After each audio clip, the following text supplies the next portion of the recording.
আদিবাসী মঞ্চের উত্তরকন্যা অভিযান ঘিরে ধুমধুমার।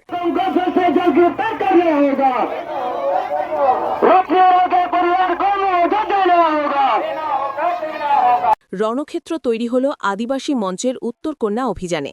পুলিশের সাথে প্রায় এক প্রকার সংঘর্ষ হয়ে গেল আন্দোলনকারীদের সাথে। চলল জলকামান, টিয়ার গ্যাস। এখনও কারও আহত হবার খবর পাওয়া যায়নি। বিভিন্ন দাবি দাওয়া নিয়ে আজকের দুপুর থেকে জনজাতিদের উত্তরকন্যা অভিযান কার্যত রণক্ষেত্রের আকার নিল। পুলিশ আন্দোলনকারীদের সামাল দিতে প্রায় ঝিমঝিম খাচ্ছিল। পুলিশকে নাকানি চোবানি খাওয়ালেন আন্দোলনকারীরা।